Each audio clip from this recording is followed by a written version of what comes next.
Boker Tov, bonjour, bienvenue à notre cours du jeudi matin. Cette semaine, Parashat Ki Tisa, et nous sommes à peine sortis de Purim. On va essayer de rester sous l'influence de Purim et de lire Parashat Ki Tisa avec une paire de lunettes spéciales Purim. Donc avec la lecture de la continuité de cette fête, des enseignements de la fête, avec l'approche de Purim dont on va parler.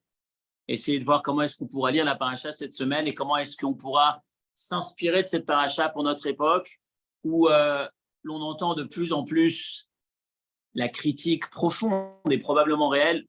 On a une période difficile, que les gens sont de plus en plus difficiles, de plus en plus individualistes, centrés sur eux-mêmes, il n'y a que leur propre intérêt qui compte, etc., etc. Comment est-ce qu'on peut arriver à voir la lumière dans tout ça? Comment est-ce qu'on peut arriver à voir clair? Donc déjà, paracha de cette semaine, Ki Tisa, c'est la paracha dans laquelle nous avons le passage qui traite du veau d'or. Donc les Béné Israël qui sortent du don de la Torah, qui viennent de recevoir, d'assister à la manifestation de Dieu sur le Sinaï, qui ont entendu de Dieu lui-même les 10 commandements, ils sont à peine 40 jours après, ils sont déjà en train de faire commettre l'irréparable, la faute du veau d'or. Forcément déjà ça nous interpelle, qu'est-ce qui se cache derrière cette histoire? Mais comme je le disais, on va essayer de lire cette histoire une fois qu'on a relu la Megillah, avec quelques mots de la Megillah, quelques mots qui sont en apparence pas à leur place et qui vont nous permettre de découvrir l'envers du décor. Premier mot de la Megillah qui paraît déplacé, c'est déjà le premier verset, Vayhi bimei Achashverosh. Dans les 3 premiers mots de la Megillah, il nous manque un mot. Vayhi bimei, et ce fut à l'époque d'Achashverosh. Il manque un mot. Bravo.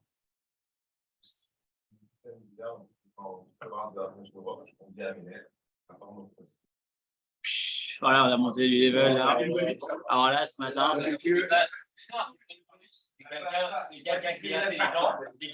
Vayhi bimei Achashverosh. Moi, je l'ai lu plein de fois cette année comme tous les ans, et je m'étais jamais arrêté. Bravo. Voilà, je ne m'étais jamais aperçu du mot Améler, Vayhi bimei Achashverosh.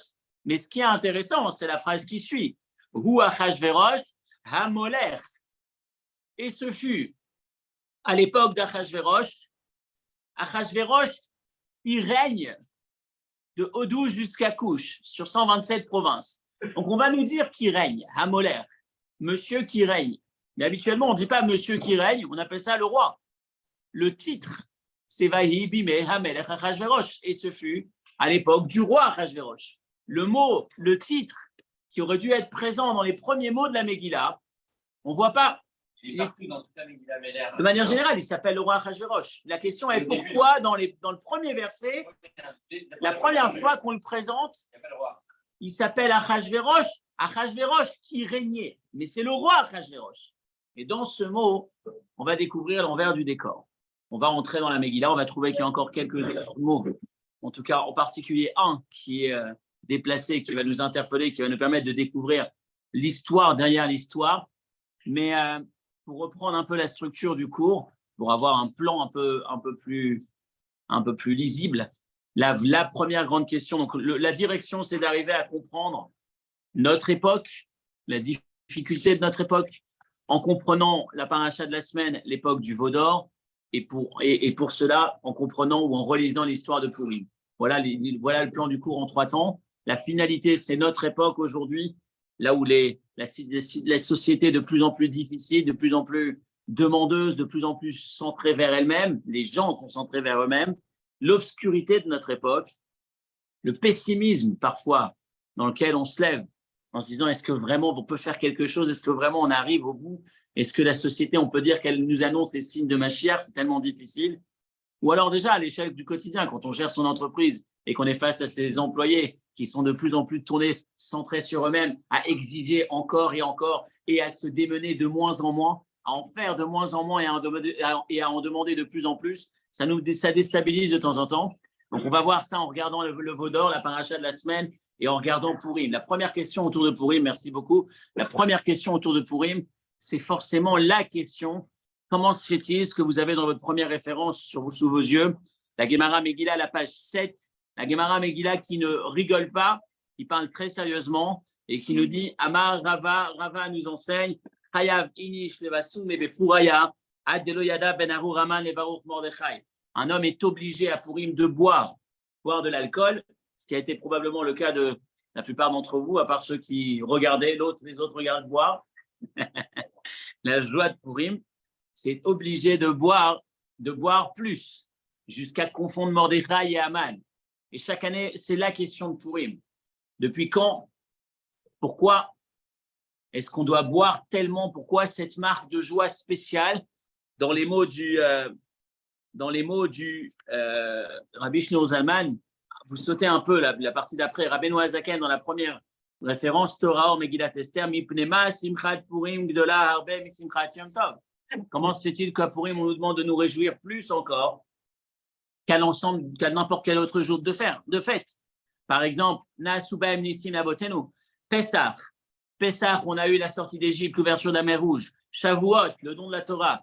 On ne nous demande pas de nous réjouir autant qu'à Purim. On nous demande de boire 4 coupes de vin à Pesach, pas plus.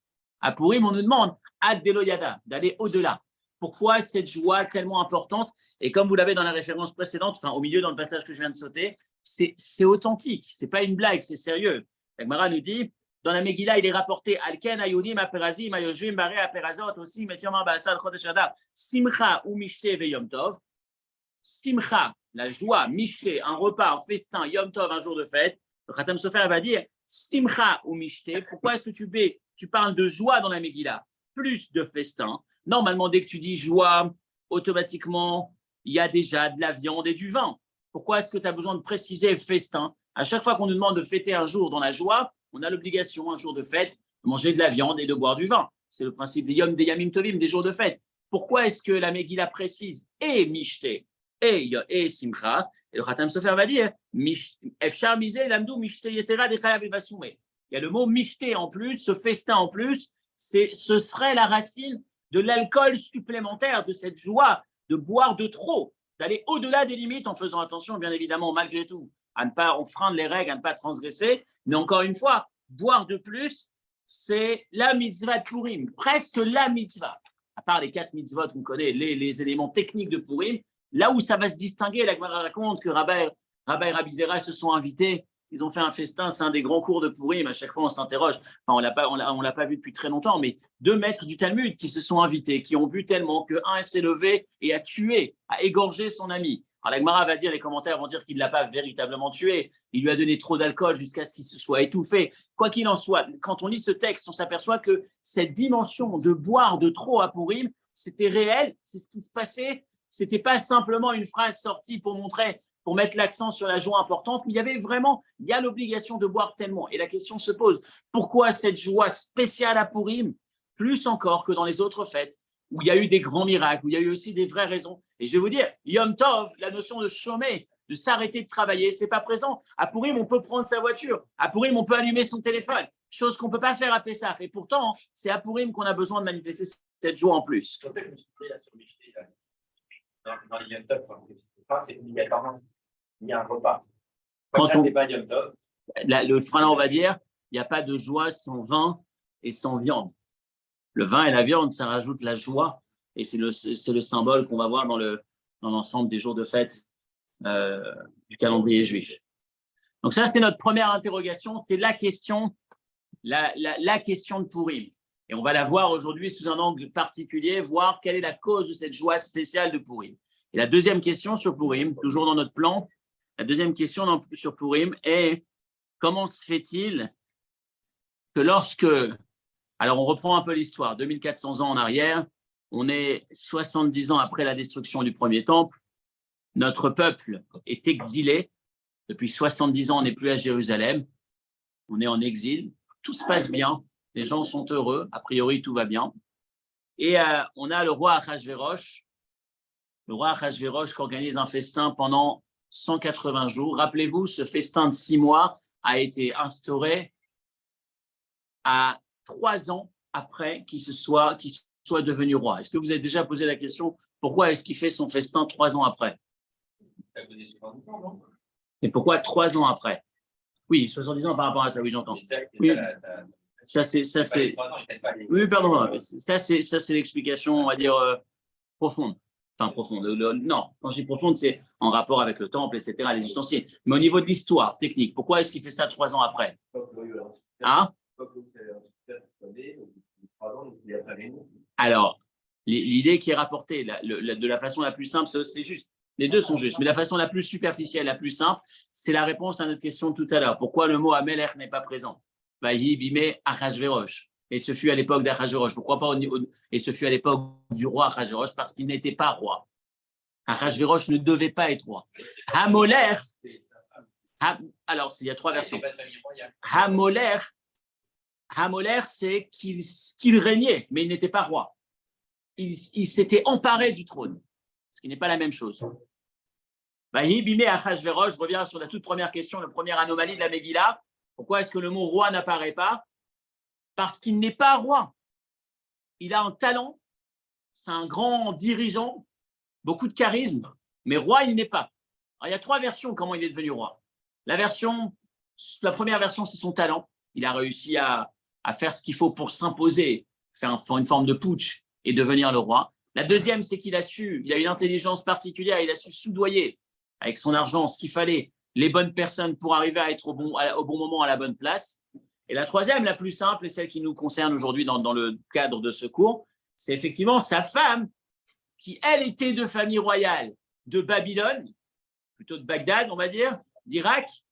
Et de l'autre côté, lui, il était plutôt de Perse. Et en allant épouser la fille du roi d'Irak, il se retrouve à réunir les 2 puissances, si on peut dire, du moment. Lui qui n'était pas roi, mais qui vient de cette culture, qui va emmener quelque part l'alliance entre les 2 parties, si on peut dire les 2 pôles de cette époque dans le globe, ce qui va créer ce royaume énorme qui dirige la quasi-totalité du monde.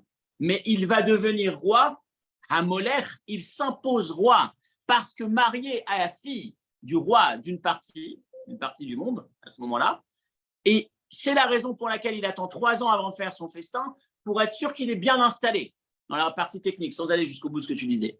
C'est-à-dire s'assurer que ça y est, il n'y a plus personne qui s'élève, il a réussi à calmer, à apaiser tout le monde, il est bien en place, et maintenant, c'est le temps, il est venu le temps de faire la fête. Pardon? Ouais, ça doit être ça, je ne suis pas bon en géographie, mais ça ressemble beaucoup.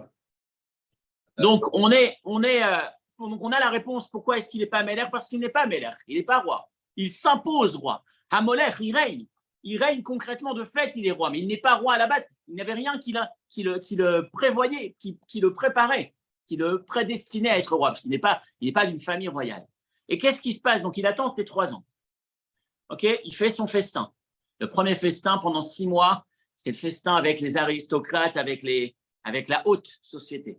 Puis ensuite, il finit par un festin supplémentaire où là, c'est sa bande, c'est son quartier, c'est les gens du peuple. Et 7 jours d'après, là, il invite les gens du quartier à faire la fête. Et pendant ce dernier festin, là, il se lâche. En vérité, là, il se retrouve dans son élément. Rappelez-vous qu'il n'est pas d'une famille royale, donc lui, les codes, les protocoles, ce n'est pas pour lui. Pendant 6 mois, il s'est, passez-moi l'expression, mais il s'est bloqué avec le papillon. Ça, il est temps de faire tomber maintenant. Ça y est, ce n'est pas pour moi. Les costards et les gens comme ça, c'est pas. Maintenant, moi, je veux me retrouver avec mes gens, avec les gens qui sont à mon niveau. Et c'est ce qui se passe les derniers 7 jours où il invite le quartier à faire la fête. Et là, il n'y a plus de limite. Et là, il laisse apparaître sa vraie nature en se lâchant totalement. Il va demander à sa femme de se présenter. Sa femme va refuser. Sa femme, il voulait la faire venir pour que ce soit l'attraction de la soirée auprès de ses amis. Et elle refuse. Et là, il tombe dans un embarras qu'on a du mal à comprendre. Et c'est notre deuxième question sur la Megillah. Première question, pourquoi est-ce qu'on se réjouit tellement? Deuxième question, pourquoi cet embarras? Pourquoi cette ambiguïté? Il ne sait pas comment faire. Sa femme vient de lui manquer de respect comme ce n'est pas permis. Il ne sait pas comment faire. Il réunit le conseil des sages, de la plus haute autorité, des plus grandes instances, déjà, des gars les plus intelligents du pays. Ils réfléchissent, ils n'arrivent pas à trouver de solution. Le seul qui arrive à trouver une solution, c'est Memouchan, Aman, qui va donner une solution qu'on va avoir encore plus de mal à comprendre. Donc, je reprends. Quelle est la difficulté? Ta femme vient de te déstabiliser. Et vous allez voir que ce n'est pas simple ce qu'elle vient de lui faire. Qu'est-ce qu'elle vient de lui faire, sa femme? Rappelez-vous les mots. Alors, je vous ai dit tout à l'heure l'histoire de mots. On a parlé de Amelech, on va ajouter. Il demande à Vashti Amalka. Écoutez ça. Il demande à Vashti, la reine, de venir. Et qu'est-ce qu'elle lui répond? La reine Vashti lui répond. Il demande à Vashti, la reine, de venir, et c'est la reine Vashti qui lui répond. Dans un sens, on commence par Vashti, qui est la reine. Dans l'autre, c'est la reine qui est Vashti. Quel est le sens de cet échange? Ça me fait penser à cette histoire on raconte au nom de Bush à l'époque. Il se retrouve à la pompe à essence avec sa femme et que sa femme commence à discuter, à échanger quelques mots avec le gars qui leur sert l'essence dans la voiture. Et quand elle échange avec lui, le président qui est un peu piqué dans son truc, dans sa jalousie, lui dit dis-moi, qu'est-ce que tu le connais? Tu connais ce monsieur? Alors elle lui dit oui, on était au lycée ensemble. Alors il réagit toujours suite à son petit pic qui vient de peu importe, il lui dit tu sais, si tu t'étais marié, si tu avais fini avec lui, tu serais la femme d'un pompiste. Et elle lui répond non, si je m'étais marié avec lui, il serait le président des États-Unis. Vashti, la reine, ou la reine Vashti? Il y a tout un débat très profond qui se joue ici. Lui, il l'appelle, il demande à Vashti, cet illustre inconnu, qui est devenu la reine grâce à moi. Vashti, la reine, viens, je t'appelle. Parce que je suis le roi, elle est la femme du roi, donc par conséquent, elle est la fille d'un roi. Mais lui, il est en train de lui dire attention. Il y a plus que l'ego. Il y a deux peuples. Rappelez-vous qu'il y a deux peuples. Oui, mais maintenant, il est roi. Il est vraiment le roi du monde. D'accord? Il est le roi du monde, mais en vérité, quand il intervient et qu'il devient roi, comme je disais tout à l'heure, avec ses deux puissances, il va récupérer la fille de l'autre roi. Mais en récupérant la fille de l'autre roi, vu que maintenant c'est lui le roi, il est en train de lui dire ton père, le roi d'avant n'existe plus finalement. Je t'ai récupéré et c'est parce que je t'ai récupéré que tu es devenu qui tu es. Donc tu es d'abord Vashti, une illustre inconnue, Hamalka qui devient reine grâce à moi. Et elle lui répond avec virulence, avec des mots très difficiles que vous allez retrouver dans la suite du texte. Il y a un texte très difficile, laissez-moi vous le retrouver. Le Or Hadash nous dit, elle va lui dire, je suis désolé, je ne retrouve pas les mots, mais elle va lui dire, toi, tu étais la personne, comment on appelle ça, qui s'occupe des chevaux à l'étable, à l'écurie. Tu t'occupais de l'écurie. Pour qui tu te prends? C'est moi la reine. Si tu es roi, c'est parce que tu t'es marié avec moi. Sinon, tu n'étais rien. Toi, tu viens de nulle part. Tu t'es imposé en roi.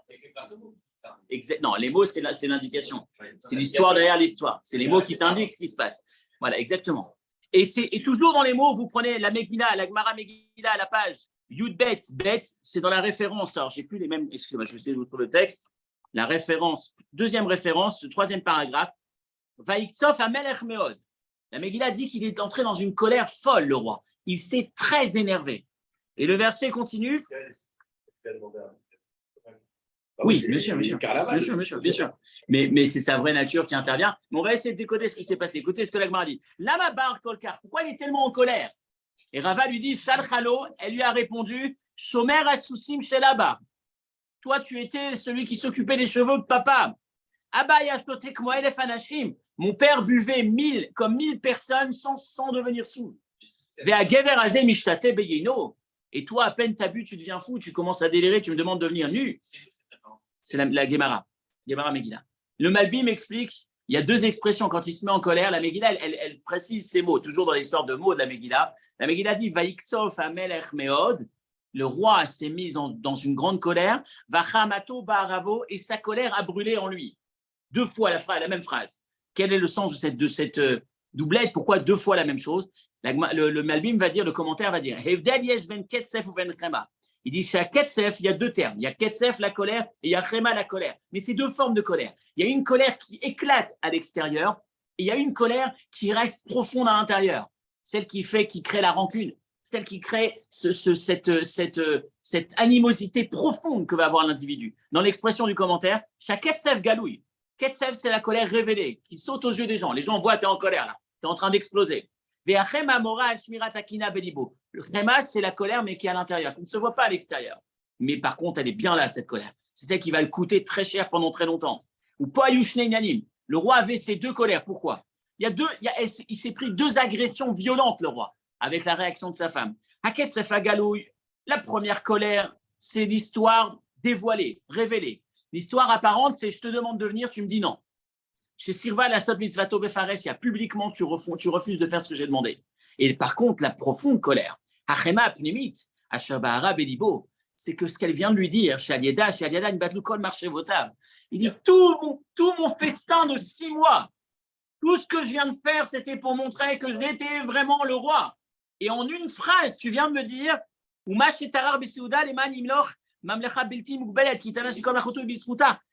était en train de dire, je suis vraiment le roi, je célèbre le fait que ce soit moi le roi aujourd'hui, et elle est en train de dire zéro, et rien. Tout ce que tu es, c'est mon époux. Et donc, c'est parce que je suis reine que tu es roi.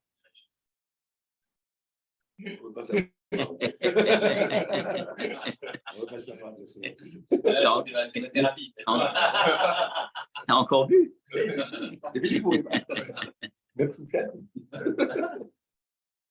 Donc, voilà l'histoire derrière l'histoire. Voilà l'histoire derrière l'histoire. Il l'appelle, alors on reprend rapidement le résumé, 6 mois de festin, 180 jours. Au bout de 3 ans, une fois qu'il a installé son statut, parce qu'il voulait démontrer à tous qu'il était vraiment maintenant le roi, c'était plus questionnable quelque part, c'était avéré. Il fait ce festin, il appelle sa femme parce qu'il est finalement un simple animal, quand il laisse sa nature émerger dans ces 7 derniers jours. Et là, elle refuse en lui envoyant cette violente agression, double, publique et intime. À la fois en public, je refuse d'accepter ce que tu me demandes, et en même temps, la finesse de son propos, c'est tout ce que tu as fait, ça vaut zéro, tu es rien, tu n'es que ce que je te permets de devenir roi parce que je suis reine. Et là, on se pose la question, la réaction la plus simple aurait été de lui dire, tu m'as fait ça, dehors, je te tue, je t'élimine, dehors, je t'envoie au bout du monde. Mais non, il ne sait pas comment réagir. Et pas seulement il ne sait pas comment réagir, mais il convoque un colloque, comité au sommet un comité scientifique de la plus haute instance scientifique, personne ne sait répondre. Pourquoi c'est très difficile? Pourquoi c'est aussi difficile de répondre? Et la réponse qu'on va obtenir, c'est Haman qui va dire j'ai une réponse. Mais on va écouter la réponse de Haman et on va se dire c'est pire que ce qu'elle a fait Vashti. Haman est en train de dire au roi, écoutez ce qu'il lui répond, la référence suivante, il dit mais en fait la reine, c'est pas que au roi qu'elle vient de manquer le respect, mais c'est sur l'ensemble des ministres et l'ensemble des peuples, l'ensemble des hommes du palais, l'ensemble des hommes du royaume. Donc, si c'est comme ça, c'est inadmissible. Il est en train de dire au roi, la problématique que tu as, on s'en fout. La vraie problématique, c'est elle a humilié Vashti, l'ensemble des hommes du monde, plus que le gouvernement. Parce qu'à chaque fois qu'un homme dans son foyer se lèvera pour demander quelque chose à son épouse, elle lui répondra, et le roi, il est écouté dans son palais, pour qui tu te prends pour que je t'écoute? Et ça, c'est le vrai problème. Et là, c'est entériné. On a trouvé la solution. Mais attends, il aurait pu simplement dire, à partir de ce qui vient de se passer au palais, demain, le roi demande de payer un impôt, les gens ne le payent pas. Demain, le roi demande qu'on sorte en guerre. Les gens vont lui répondre, mais de qui tu parles pour sortir en guerre? On ne t'écoute pas. Regarde, ta femme ne t'écoute pas, pourquoi tu veux qu'on t'écoute? Ça, c'est le problème. Là, on met le roi au centre. La problématique, c'est le manque de respect du roi. Alors que là, ce qu'il est en train de mettre en avant, c'est que le roi, on s'en fout. Le vrai problème, et ce qui va permettre à Achashverosh d'entériner la décision, on élimine Vashti, on s'en débarrasse définitivement.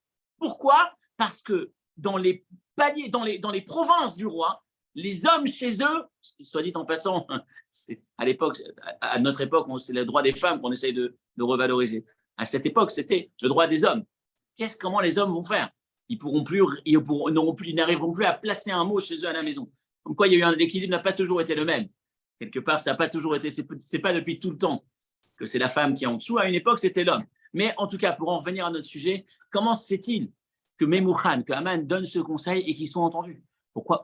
Où est la logique derrière cette histoire? Donc voilà, ce qu'on vient de faire avec 2 grandes questions. Pourquoi est-ce qu'on se réjouit tellement à Pourim? Et la deuxième question, pourquoi est-ce que le conseil de sage a tellement de difficultés à trouver la solution? Et en donnant cette solution, qu'est-ce qui se cache derrière cette histoire? Et pour comprendre tout ça, on s'est arrêté sur le mot Améler qui manquait. Le roi, il n'est pas roi. Ensuite, on s'est arrêté sur Vashti, la reine, ou la reine Vashti. Ces mots qui sont derrière l'histoire. La colère double, Hamato, Vaiktsov, la colère extérieure, la colère intérieure. Ces quelques anomalies dans les mots de la Megillah nous ont permis de découvrir l'histoire derrière l'histoire, le débat profond, la guerre entre Achashverosh et sa femme. Le sens de tout ce festin, c'était pour établir sa position, ce que sa femme lui a fait sauter en un instant. Voilà l'histoire derrière l'histoire. Et donc la question, qu'est-ce qui se cache derrière ces sages qui n'arrivent pas à trouver de solution, qui n'arrivent pas, qui vont chercher en apparence, qui vont faire pire que ce que Vashti a fait. En tout cas, Aman a l'air, Memouchan, le conseiller qui donne ce conseil, a l'air d'être encore plus dégradant, dévalorisant. Enfin, il manque de respect encore plus au roi que ce que ne l'a fait Vashti. Voilà nos questions. On va maintenant sur la réponse. Amen.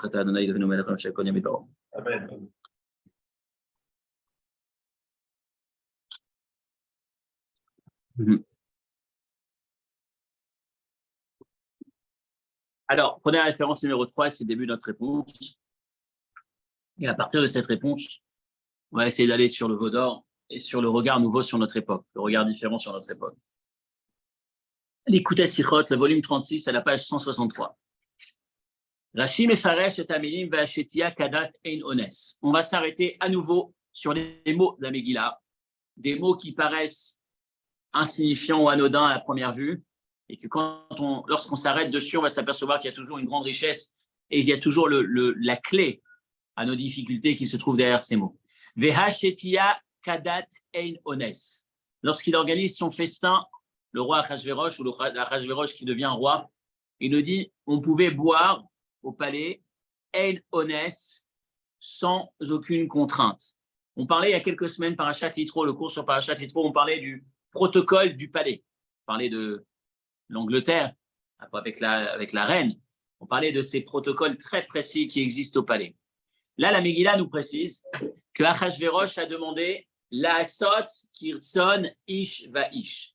Le seul protocole qui existait au palais pendant ce festin, c'était pas de protocole. En ones, aucune contrainte. Ve'achetia, normalement, lorsqu'on arrive au palais, on devait à cette époque, dans le protocole, boire ce qu'on te servait. Tu ne laisses pas. On te sert un grand verre avec un vin très ancien, de haute qualité et probablement très alcoolisé. Que tu y arrives ou pas, tu n'as pas le choix, tu dois boire. C'est le respect de la circonstance. Le roi qui te présente, qui te tend un verre, tu ne peux pas refuser. C'est l'honneur du roi. Le roi va te sortir un vin très, très coûteux, très, très fort. Il n'y a pas le choix, tu dois le boire. C'est comme ça. À ce festin, la règle qui avait été imposée par le roi Achashverosh, c'était Enones. On enfreint les règles du palais. Il n'y a aucune règle. La seule règle qui existe, c'est la Asot Kirtson Ish Va Ish. C'est de respecter la volonté de chaque individu. Vous remarquerez, c'est un des commentaires qui le dit, c'est la première fois que je dis ça cette année, un commentaire pose la question, où est-ce que tu vois une fête de la haute société, du palais, dans laquelle on n'entend ni danse, ni musique? On ne nous dit pas qu'ils ont dansé.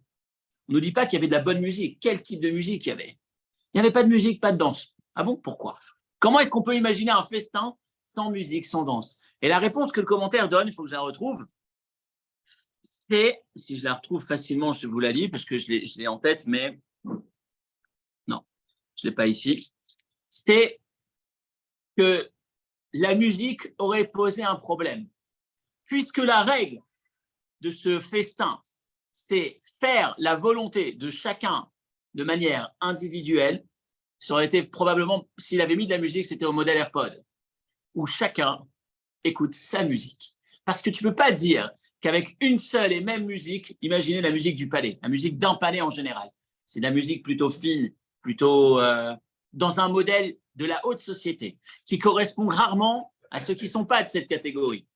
Et puis, si tu mets de la musique du peuple, ça va déranger la haute société, les rois, toutes les personnalités qui viendraient dans ce festin. Donc, le commentaire va dire pas de musique pour justement ne pas déranger, ne pas risquer de déranger l'intérêt de l'individu. On a célébré pendant ce festin l'individu. La Asot, Kirson, Ish, Vaish. Ce n'est pas le peuple qui se met au diapason en respectant la règle que le roi impose, mais c'est le roi qui s'impose de se mettre au niveau et à la règle de chaque individu. Voilà le thème de ce festin.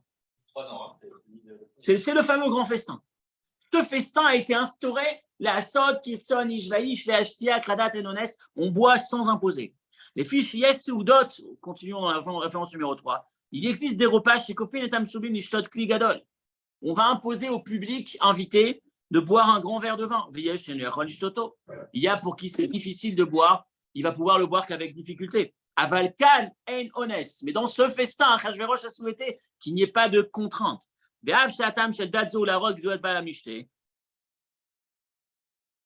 Et bien que normalement le but de ce festin, c'était de montrer la grandeur du roi, c'était d'établir sa place. Et si tu n'imposes pas aux gens de boire le vin comme chez les grands rois, tu abîmes un peu ton statut. Comment se fait-il qu'il ait accepté? Alors la Megillah continue, c'est ça ce que le roi a instauré, la Asot, Kirtson, Ishvaïch, Shan et Seudazo. Ce repas, il est spécial, ce n'est pas un repas royal classique, c'est le repas royal d'Achashverosh. Et Achashverosh souhaitait chez Kol Yesoda Veikara, le fondement de ce festin, c'était l'Iyod Kirtson Aham, la Asot, Kol Echad Veechad Retsono, faire la volonté de chaque individu en particulier.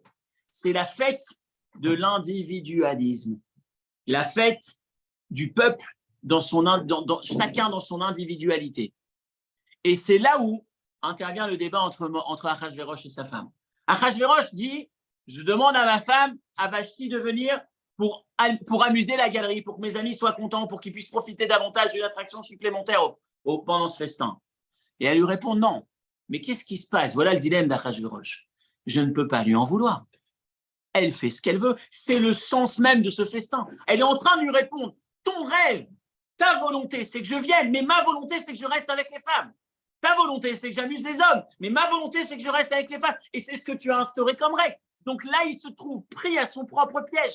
Il ne peut pas la punir, comme on disait tout à l'heure. Mais pourquoi on ne sait pas réagir? Pourquoi est-ce qu'il convoque son conseil de sages? Parce qu'il n'a pas de solution, il est enfermé dans son piège. J'ai décidé que chacun fait ce qu'il veut. Elle fait ce qu'elle veut. Comment je fais pour réagir? Et la finesse, toute la subtilité de ce conseil de sages, c'est de trouver une solution dans une situation particulièrement délicate. Comment faire pour qu'elle puisse être punie sans enfreindre la règle? Et c'est ça la subtilité de la réponse de Memuchan. Aman va répondre, Aman va lui dire, tu sais, au palais, la règle, c'est on fait ce qu'on veut. Au palais, oui. Mais la difficulté, c'est que ce que tu viens de faire, c'est dépasser le cadre du palais.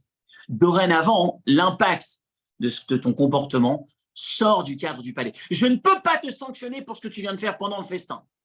Et c'était là où il était enfermé, Achashverosh. Par contre, Memuchan, son génie, un peu tordu, mais son génie, c'était de dire, mais maintenant, dorénavant, c'est dans tout le royaume. Demain, dans tout le royaume, on n'arrivera plus à faire accepter la parole de qui que ce soit. Parce que ce que tu viens de faire dépasse les règles, sort du cadre du palais. Donc, voilà l'histoire derrière l'histoire. Et le Rabbi va trouver une révolution dans cette histoire. Et c'est là on va arriver ensuite à la paracha de la semaine et à la lumière par rapport à notre époque. On a l'impression qu'on est dans une situation où mai 68, c'est rien à côté. Où la démocratie d'aujourd'hui, c'est rien à côté. On est dans une situation qui dépasse tout ce qu'on peut imaginer dans la forme en termes de liberté individuelle. On est dans l'individualisme absolu, poussé à son paroxysme, jusqu'au point où le roi lui-même, Achashverosh, s'aperçoit qu'il a déliré. Il a compris que c'était dangereux, ça allait mener à l'anarchie, qu'il allait perdre sa position. Il fallait faire quelque chose. Effectivement, on est parti beaucoup trop loin. Mais ce à quoi on va assister, c'est que le peuple juif à cette époque, il est dans un état où, rappelez-vous, il est heureux, il est tranquille, auprès d'Achashverosh. Il n'est plus à Jérusalem. Il n'est plus au temple. Ça fait longtemps qu'il est exilé. Ça fait longtemps qu'il se sent citoyen du pays. On va nous dire que ses conditions physiques et matérielles de cette époque étaient dans le confort, dans un grand confort. Il était très bien là-bas. Et regardez ce qui se passe. Esther va demander à Mordechai, va réunir tous les Juifs pour respecter ce jour de jeûne. Va réunir tous les Juifs pour prier et pour étudier. Et la Megillah témoigne que Vayas Mordechai Kechol Asher Tziveta Alav Esther. Mordechai a fait exactement tout ce que lui avait demandé Esther, ce qui signifie que 100% du peuple juif était présent à ce rendez-vous, alors que il n'en était absolument pas obligé. Rappelez-vous, le début du décret d'Aman, c'est pas de tuer tous les Juifs. Le début du décret d'Aman, c'est de tuer le peuple associé à Mordechai, Mordechai. Le peuple n'avait qu'une chose à faire, c'est dire Mordechai, c'est pas mon copain. Je suis pas Mordechai, moi. Je suis pas religieux comme lui. Moi, ça y est, je suis assimilé et j'ai la vie sauve. Je ne fais plus partie de ce décret. Mais qu'est-ce qui va répondre le peuple? Mordechai, tu m'appelles, je suis présent. C'est la première ou la seule fois de l'histoire où 100% du peuple se manifeste. À l'époque de la sortie d'Égypte, c'est Moshe Rabbeinu le leader. Et combien est-ce qu'ils sortent? 20% d'Égypte. 80% sont restés en Égypte. À l'époque de Matityahu, on l'a vu, on a parlé Shabbat, Matityahu à l'époque de Hanouka, c'était une poignée d'hommes qui va suivre. Et Maccabim, c'était quoi? C'était une poignée d'hommes. L'essentiel du peuple juif, c'était assimilé aussi. À Pourim, on a 100% du peuple qui accepte de rejoindre Mordechai, quitte à risquer sa vie, alors qu'on est dans une société dans la permissivité la plus grande. L'individualité, l'individualisme à son paroxysme, tout est permis. On est, je vous disais, dans la démocratie absolue. Le peuple est totalement à la possibilité de faire ce qu'il veut. Et dans cette société aussi basse, on a tout un peuple qui se connecte à Dieu. Et la Gemara qui va nous dire qu'à Pourim, le peuple juif a véritablement reçu la Torah. Et c'est ça l'enseignement de Pourim de cette année. En tout cas, l'enseignement qu'on partage aujourd'hui. C'est que le plus grand moment de l'histoire, c'est quand on est dans la plus grande obscurité. Les plus beaux moments de l'histoire, la véritable grandeur de notre histoire, de nos actions, c'est quand on s'engage, quand on prend un engagement, quand on accepte de se connecter à Moshe, à Mordechai et à la Torah, alors que tout est permis, alors qu'en apparence, on est dans le vide où il n'y a pas de lumière. Quand on regarde notre société aujourd'hui, et on se dit, mais est-ce que dans notre société, Mashiach peut venir? Est-ce qu'aujourd'hui, Mashiach peut venir? Mais on est au fin fond, on est au plus bas du bas, il n'y a pas plus bas que ça.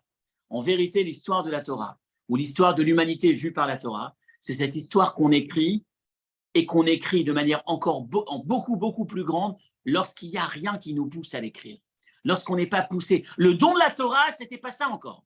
Le don de la Torah, il y a Dieu qui se manifeste. On n'a pas d'autre choix que d'accepter la Torah. Ce n'est pas là où on accepte la Torah.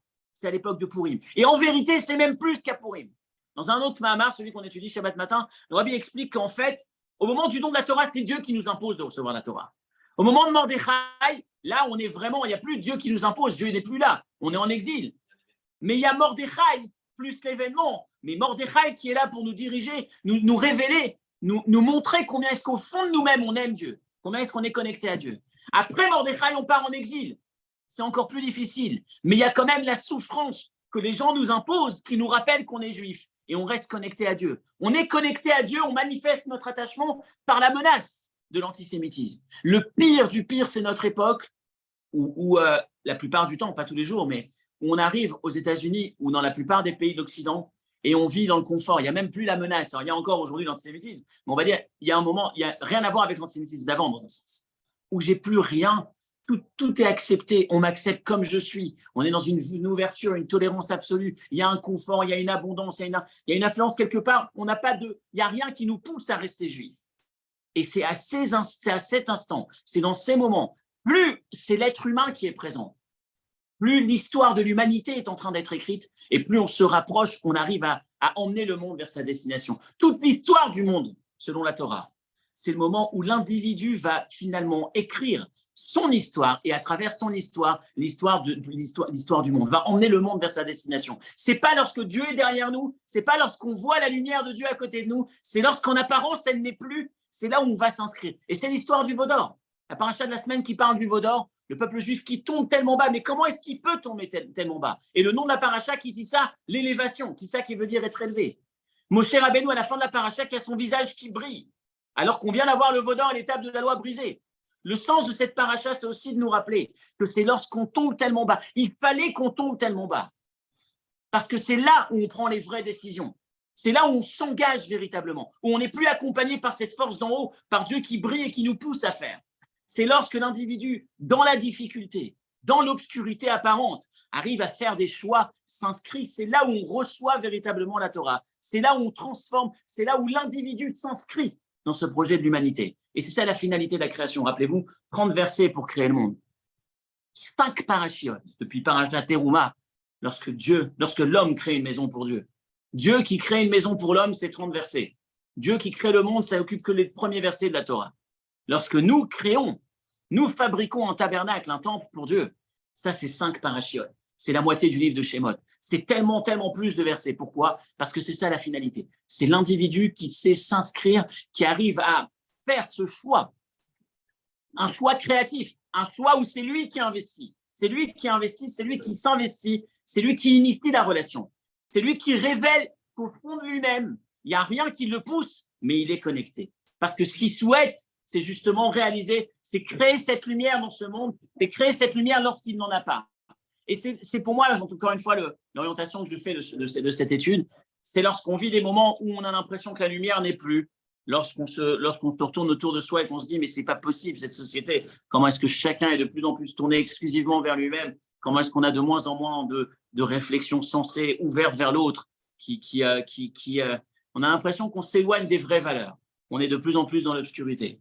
Et ce texte nous enseigne que c'est dans ces moments-là qu'on est en train véritablement de créer ou de marquer la fin du projet, ou le vrai projet de la création, où l'individu, justement, se connecte et révèle la lumière dans cette obscurité. Quelle obscurité, quelle lumière? Rappelez-vous que c'est lorsqu'on est moins motivé, lorsqu'on est moins aidé de l'extérieur, lorsqu'il n'y a pas cette lumière apparente, que là, c'est à ces instants qu'on est en train d'écrire, de réaliser véritablement les vrais choix. C'est ce qui s'est passé à Pourim, c'est la raison de cette joie intense qui s'exprime à Pourim, cette joie qui montre que le véritable don de la Torah, la véritable acceptation de la Torah, qui mouve et qui boit à Yehudim, le fait qu'on accepte et qu'on reçoive la Torah, c'est pas lorsqu'on est au moment du don de la Torah où là c'est facile, c'est lorsqu'on est dans cette permissivité, lorsqu'on est dans une société où les valeurs sont totalement inversées, et c'est là où on est capable de manifester, de montrer qu'au fond de nous-mêmes, ce qui compte, c'est notre attachement à la Torah. Donc ne pas nous laisser dépasser par l'obscurité apparente, ne pas nous laisser dépasser ou impacter ou déprimer par la difficulté qu'on peut avoir parfois à voir la lumière, nous rappeler que quand il n'y a pas de lumière, ça ne veut pas dire qu'on est perdu, ça veut dire que c'est à nous d'ajouter cette lumière, c'est à nous de manifester ce qu'on a de plus profond en nous-mêmes, et c'est dans cette individualité positive quelque part qu'on va permettre au monde d'arriver à sa destination finale, lui permettre d'arriver à Mashiach. Donc c'est une leçon d'espoir, le veau d'or comme point de départ, parce qu'il fallait qu'on soit en bas pour remonter justement. La finalité, ce n'est pas quand Dieu nous accompagne, mais c'est quand on est capable de créer de la lumière, quand on est capable d'avoir l'initiative, même lorsqu'en apparence Dieu n'est pas, même lorsque le contexte est difficile, montrer qu'au fond de nous-mêmes, on est là pour apporter, pour créer cette lumière. Et c'est ce qu'on est en train de faire, c'est ce qu'on fait chaque jour pour permettre au monde d'arriver à sa destination, arriver à faire en sorte que Mashiach vienne le plus vite possible. Shabbat Shalom et à la semaine prochaine.